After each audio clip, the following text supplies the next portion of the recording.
Welcome to Rosary and Reason. Today we're going to be covering the life of Padre Pio.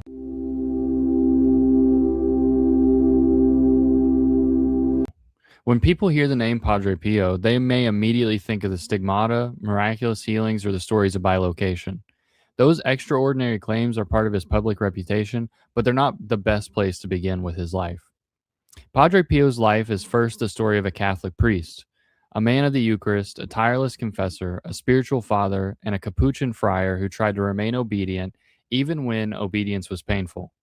Today, we're going to follow his life from a small farming village in southern Italy to his canonization in St. Peter's Square. We'll look honestly at the suffering, investigations, and restrictions he endured, as well as the enormous works of prayer and charity that grew around him. Most importantly, we'll ask what his life can teach ordinary Christians who will never receive extraordinary signs, but who are called to the same level of holiness. So, why Padre Pio? Why does this particular friar still draw people from around the world? Part of the answer is that his life contains striking contrasts. He came from poverty, yet helped inspire a major hospital. He lived in one remote friary for most of his life, yet became known on every continent. He was famous for mystical phenomena, yet repeatedly described himself as only a poor friar who prayed. Crowds sought him out, but attention was often a burden to him. He could be stern in the confessional, yet people experienced his ministry as an encounter with mercy. His life wasn't neat, nor was it easy. It included chronic illness, misunderstanding, controversy, and strict limitations imposed by church authority. That complexity makes him worth studying. His holiness wasn't proved by escaping difficulty. It was formed by seeking Christ within the difficulty that he experienced. So, how are we going to tell his story?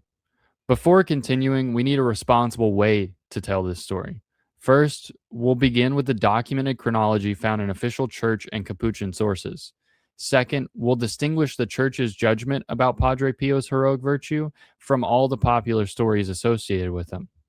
Canonization means the church proposes him as a saint and worthy example of Christian life.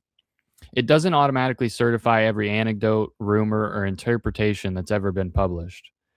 And third, when we discuss the reported mystical gifts, we will name them as reports and testimonies.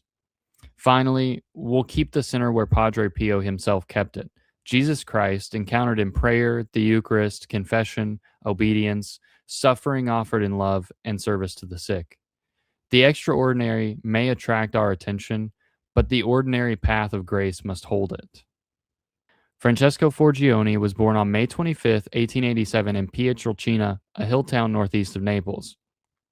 His parents were Grazio Forgione and Maria Giuseppa D'Annunzio. They were poor farmers, and the family knew the hard realities of rural life. Francesco was baptized the day after his birth. The faith surrounding him was not an abstract classroom subject, and it shaped the calendar, the family's prayers, the local feasts, and the way suffering and work were understood. His childhood wasn't glamorous, and that matters because Padre Pio's later fame can make him seem almost removed from ordinary human experience. In reality, his story began with soil, labor, family sacrifice, village worship, and the simple Catholic imagination of southern Italy. The future saint first learned holiness in a home that had little money, but took God to be the most serious thing of life. From an early age, Francesco showed an unusual attraction to prayer and religious life. Official biographies describe a child who was serious about God and drawn toward the priesthood. At the age of 12, he received confirmation and made his first communion. His desire to become a friar created a practical problem. He needed more education than his family could easily provide. His father traveled for work, including periods abroad, to earn money for Francesco's studies. That family sacrifice belongs in this story. Vocations are personal calls from God, but they're often supported by the hidden generosity of other people. Francesco's path was made possible by parents willing to give up comfort for something they believed God was doing in their son. His vocation matured slowly through prayer, study, discipline, and the encouragement of his family. On January 6, 1903, 15-year-old Francesco entered the Capuchin novitiate at Morcone. On January 22nd, he received the Franciscan habit and the name Brother Pio. The Capuchins are a branch of the Franciscan family known for a life of prayer, fraternity, simplicity, and service. The habit wasn't a costume, and the new name wasn't just a brand, Both signaled the beginning of a demanding formation in which his old life was being reshaped around the gospel. After the novitiate, he made simple vows, and on January 27th, 1907, he made solemn profession. These years taught him that holiness isn't just built through intense moments, it's formed through a rule of life: common prayer, study, obedience, poverty, fraternity, and the repeated surrender of personal preference. Brother Pio was ordained a priest in Benevento on August 10th, 1910. Ordination fulfilled the desire that had shaped his youth, but his first years of priesthood didn't unfold as expected. He suffered from persistent and sometimes mysterious poor health. Because of that illness, he spent extended periods near his family in Pietrelcina rather than living the normal rhythm of the Capuchin community. This created uncertainty for him and for his superiors. Yet it also established a pattern that would mark his whole life: priestly ministry carried out through physical weakness. Catholic faith doesn't teach that suffering is good in of itself. Illness can be frightening and exhausting. Padre Pio's witness is that suffering can be brought into relationship with Christ and offered in love, without pretending that pain has stopped being painful. In September 1916, Padre Pio was sent to the Capuchin friary at San Giovanni Rotondo on the Gargano Peninsula. At the time, it was an isolated and relatively unknown place. Apart from brief interruptions, it would remain his home until his death more than 50 years later. The geography is important. Padre Pio didn't build a career by moving toward centers of power. He remained rooted in one single community, living the recurring duties of friary and priesthood, yet the world gradually came to him. Pilgrims arrived for Mass, confession, counsel, and prayer. San Giovanni Rotondo changed from a remote destination into a place of international pilgrimage. His influence expanded not because he traveled widely, but because people believed they encountered something of God in a friar who stayed faithful to one place. Now, the next part of Padre Pio's life is the part that's most often sensationalized. It includes the stigmata, the investigations, the controversy, the restrictions from the Vatican. And we shouldn't dismiss these events, nor should we turn them into entertainment. The Christian meaning of the cross is not fascination with pain. It's a revelation of love that remains faithful in the midst of pain. For Padre Pio, suffering became a place where his priesthood, humility, and his obedience were tested. The question cannot simply be what happened to him. The deeper question is, how did he choose to respond in light of what happened to him? On September 20th, 1918, while praying at the friary, Padre Pio received visible wounds on his hands, feet, and side associated with the wounds of the crucified Christ. Padre Pio later described the experience in a letter to his spiritual director, Father Benedetto. He wrote, quote, "I saw before me a mysterious figure whose hands, feet, and side were dripping blood. The sight terrified me. When the figure disappeared, I realized that my hands, feet, and side had been pierced and were bleeding." End quote. These marks, commonly called the stigmata, remained visible on Padre Pio's body for roughly 50 years. News spread quickly, and the quiet friary was soon surrounded by intense attention. Some people saw Padre Pio and they viewed a sign of sanctity. Others were skeptical. Doctors examined the wounds, journalists wrote about them, and church authorities sought to determine what was happening. Padre Pio himself did not present the wounds as a reason to admire him. In his correspondence, he continually described that the stigmata brought him suffering and embarrassment. Whatever conclusions people reached, the stigmata placed Padre Pio under a public gaze that he had never sought out. The wounds became both a spiritual burden and the beginning of a worldwide fame that would burden him for the rest of his life. The first physician to examine the wounds closely was Dr. Luigi Romanelli, chief physician of the civil hospital at Barletta. He examined Padre Pio on the evening of May 15th, 1919, and again the following morning. In his written report, Romanelli described the lesions of the hands as painful, symmetrical areas. When he pressed one finger against the palm and another against the back of the hand, he wrote that he had, quote, "the exact perception of the void existing between the two fingers," end quote. Romanelli believed the lesions could not be classified as ordinary infectious or traumatic wounds and ultimately interpreted them as beyond natural explanation. That final conclusion went beyond description into judgment, but his anatomical observations became part of the documentary record later collected by Father Gerardo de Flumeri. Something important to remember is as we go through these doctors speaking about Padre Pio's wounds, these are only physical descriptions. These help the church to come to an understanding about what might be physically and anatomically happening, and they are going to differ, as expert opinions always do. The church's response wasn't a simple march from amazement to approval. Medical examinations took place, church officials received conflicting reports, and restrictions and permissions changed over time. Some investigators were favorable, others were doubtful, or they were critical. This unsettled history is important because Catholic discernment doesn't require immediate belief in every extraordinary claim. The church can investigate, wait, limit public activity, and distinguish a person's sanctity from disputed phenomena. Padre Pio's canonization in 2002 is a judgment about the heroic Christian character of his life and the authenticity of his cult within the church. It should not be used as a shortcut that declares every dramatic story unquestionably historical. A mature devotion can tolerate careful questions because authentic holiness doesn't depend on exaggeration. The medical testimony wasn't unanimous. Romanelli concluded that the wounds did not resemble ordinary traumatic or infectious lesions. Professor Amico Bignami, a pathologist at the Royal University of Rome, examined Padre Pio in July of 1919. He proposed that a pathological skin process might have been maintained by a chemical, such as old tincture of iodine. Yet Bignami also admitted that the wound's perfect symmetry and persistence could not be explained by what medicine then knew about neurotic skin necrosis.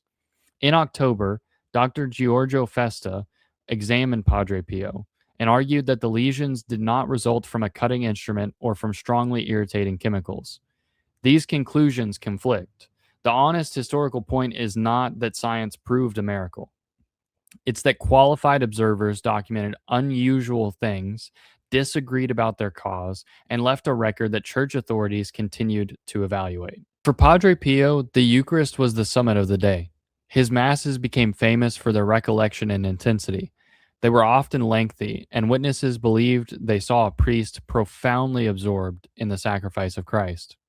It's easy to focus on how unusual his celebration appeared. The more important point is theological. Padre Pio understood that the Mass as a participation in Christ's self offering to the Father. His priesthood was centered at the altar. The stigmata, if viewed apart from the Eucharist, can become spectacle. Within his spiritual life, they pointed toward the paschal mystery, made present sacramentally at every Mass. He did not offer Christians a new sinner. He pointed insistently toward the center of the church already possesses, Christ giving himself to his people in the Eucharist. If the altar was one center of Padre Pio's priesthood, the confessional was another. For decades, he heard confessions for many hours a day. People waited for the opportunity to speak with him, sometimes traveling enormous distances. Accounts describe him as compassionate but also direct. At times, he would refuse absolution or told a penitent to return after becoming more honestly prepared. Such stories can sound harsh unless we remember the purpose. He wanted conversion, not a performance of religion. The sacrament of reconciliation is not merely a place to list failures. It's where Christ restores communion and gives grace for a changed life. Padre Pio's manner was not one every priest should imitate mechanically, but his seriousness challenged a casual view of sin and mercy. True mercy does not deny the wound. Rather, it brings the wound to the divine physician. In 1931, the Holy See imposed severe restrictions on Padre Pio. He was confined within the friary and prevented from exercising much of his public ministry. He couldn't hear confessions or celebrate public mass, and his correspondence and contact with the faithful were limited. For a priest whose life centered on the Eucharist and reconciliation, this was an agonizing trial. Supporters believed he was being treated unjustly, and authorities believed that caution was necessary amid controversy and that the enormous movement around him could be spiritually dangerous. The central fact for his spiritual biography is his response. He didn't choose to walk away from the church or establish a rival movement or claim that personal revelation placed him above the church. Instead, he suffered, prayed, and remained within obedience. That doesn't make every administrative decision of the church perfect, but it does show that he refused to build holiness on a rebellion. At Padre Pio's beatification in 1999, St. John Paul II emphasized that obedience became a path of purification for Padre Pio. This is a difficult lesson for us to learn because obedience isn't the same as pretending that every decision feels fair or wise. Christian obedience is ultimately directed towards God and lived within the communion Christ gave the church. Padre Pio's fidelity did not erase his pain. It prevented pain from becoming a reason to make himself the final authority. His experience asks us a searching question. When our gifts are misunderstood, do we seek communion and truth, or should we make resentment part of our identity? In 1933, permissions were gradually restored. Padre Pio again celebrated Mass publicly and returned to the confessional. The crowds did not disappear, they grew. The years of restriction had not destroyed his vocation. They had clarified that his ministry was received through the church rather than possessed as private property of Padre Pio. This period also reminds us that church history often unfolds through slow and imperfect human processes. Caution can coexist with sanctity. Investigation can coexist with devotion. A person can suffer through institutional decisions and still remain faithful to that institution's divine mission. Padre Pio's return was not a victory tour over his critics. It was a resumption of service, Mass, confession, counsel, prayer, and ultimately care for souls. Many extraordinary gifts have been attributed to Padre Pio. Devotees reported healings, knowledge of hidden sins, prophecy, unusual fragrances, and bilocation, appearing in a distant place without ordinary travel. These accounts range from well attested testimony to stories repeated through popular devotion. We should describe them with the level of certainty the evidence allows. The Church's canonization of Padre Pio does not oblige Catholics to accept every reported charism as a proven historical event, nor should skepticism about one story erase the documented fruit of his ministry. Padre Pio's safest lesson is not to chase phenomena. It is to pray, receive the sacraments, repent, obey, and serve one another. Extraordinary gifts, if authentic, are given for the good of others. They are never a substitute for the ordinary gifts of grace offered to every Christian. Padre Pio said that prayer is the best weapon that we have, a key that opens the heart of God. The image of a weapon can sometimes sound aggressive, but the battle that he's talking about is spiritual. It's a battle against despair, temptation, hatred, and the illusion that we can ultimately save ourselves. Prayer did not make him passive, it opened outward into charity. This union of contemplation and action defines the mature shape of his life. He gathered people to pray, and he inspired people to build a hospital. With rosary in hand and care for the suffering neighbor, he belonged to one movement of love. Padre Pio's letters allow us to hear something more intimate than the public stories. Writing to his spiritual directors, he said, quote, "I never tire of praying to Jesus." Elsewhere, he described how when he opened a spiritual book, he became so recollected that, quote, reading became prayer. But his prayer was not always consoling. In a passage describing profound interior darkness, he cried, quote, "My God, where are you?" end quote, and then admitted that searching for God had become a necessity. These excerpts come from the first volume of his Epistolario, his correspondence with spiritual directors from 1910 to 1922. Together, they present a sentimental portrait. Padre Pio knew peaceful recollection, persevering intercession, and the frightening experience of seeking a God who seemed hidden. His prayer was faithful precisely because it continued through all three of these things. During the Second World War, Pope Pius XII appealed to Christians to form communities of prayer. Padre Pio responded, and by 1942, prayer groups began gathering in connection with his spiritual direction. These were not meant to be fan clubs centered on his own personality. They were communities of Christians united in prayer, fidelity to the church, spiritual formation, and works of mercy. The groups spread far beyond Italy and continued internationally. Their existence shows how Padre Pio's ministry could extend without requiring him to leave San Giovanni Rotondo. He formed a network not through modern media, but through people who carried a disciplined life of prayer back to their own parishes and communities. The goal was not admiration at a distance. It was conversion that was practiced together at the example of Padre Pio. Padre Pio's concern for suffering was never only symbolic. In 1940, the vision for a hospital began to take concrete form. He wanted a place where excellent medicine would be joined to humane and spiritual care. The Second World War unfortunately delayed the project, but the dream survived. Supporters organized, benefactors contributed, physicians offered expertise, and local workers built. This story corrects a common misunderstanding of Catholic spirituality. Offering suffering to God does not mean refusing to relieve suffering itself. Christians can find redemptive meaning in trials while also fighting disease, loneliness, poverty, and neglect. Padre Pio's answer to human pain included both intercessory prayer and a modern medical institution. Compassion became planning, fundraising, engineering, professional care, and persevering work. This shows something important, that we're not to just sit by and allow suffering to happen because it can sanctify believers, but rather we have a moral obligation, when able, to relieve suffering of people that cannot relieve it for themselves. The Home for the Relief of Suffering opened on May 5th, 1956. It began with about 300 beds and expanded to roughly 600 by the time that Padre Pio passed away. He wanted to offer first class treatment while recognizing the full dignity of the patient. A sick person is never only a case number, a diagnosis, or a body to be repaired, and Padre Pio understood that. To him, the patient is a human person with emotional, relational, and spiritual needs. St. John Paul II later highlighted the hospital as the visible expression of Padre Pio's charity. The building stands as a corrective to any devotion that stops at emotion.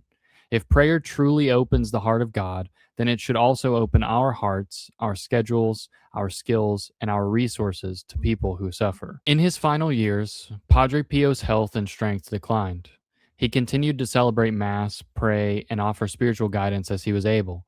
The movement around him had become enormous, but his personal world remained centered on the friary, the altar, the confessional, and care for those who came seeking help. Sources associated with his cause report that the visible wounds disappeared shortly before he passed away, leaving no lasting marks. That detail has often been interpreted spiritually, but it should not distract from the deeper ending of his life, which is perseverance. Holiness is not only the intensity of a dramatic beginning, it is fidelity through age, fatigue, limitation, and the gradual surrender of what one can no longer do. Padre Pio passed away at San Giovanni Rotondo on September 23, 1968. He was 81 years old. An extraordinary crowd came for his funeral, evidence of how widely his ministry had reached. He had spent more than half a century in the place where he arrived as a relatively unknown friar in 1916. The contrast is remarkable, but the location had not changed, and the man had remained. His annual feast is celebrated on September 23rd, the date of his death, and in Christian language, his birth into eternal life. The Church remembers him not because he avoided the cross, but because grace formed his response to it. The formal cause for Padre Pio's canonization moved carefully through the Church's process. The necessary authorization was given on November 29, 1982. His heroic virtue was recognized on December 18, 1997. St. John Paul II beatified him on May 2, 1999, after the approval of a miracle attributed to his intercession. A second approved miracle opened the way for canonization on June 16, 2002. These dates matter because sainthood is not declared by popularity alone. The Church studies a candidate's life, their writings, their reputation for holiness, and any alleged miracles. Canonization doesn't mean the saint never made a mistake or that they possessed a perfect temperament. Rather, it means that the Church judges that the person lived heroic Christian virtue, is with God, and may be publicly venerated throughout the universal Church. So, what can we carry from Padre Pio's life? First, prayer is relationship with God. It's not decoration around an otherwise self directed life.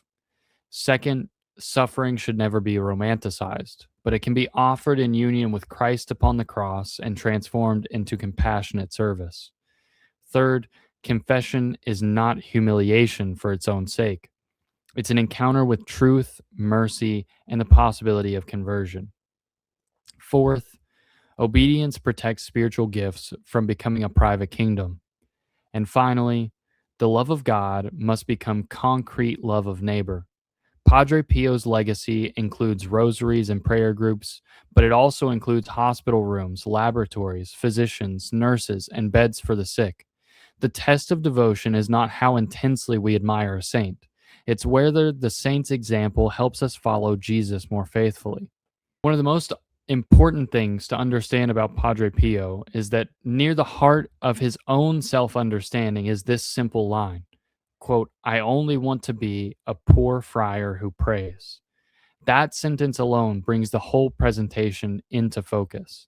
He didn't define himself by the stigmata or the crowds, the controversy, or the institutions bearing his name. He wanted to be a friar, poor in spirit and faithful in prayer. The statement is also not false modesty.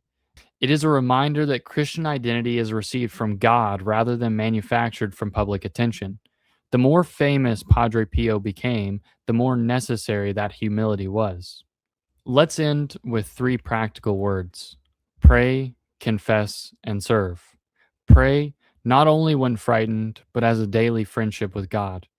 Confess, bringing sin honestly to Christ's mercy and allowing the grace to change our concrete choices.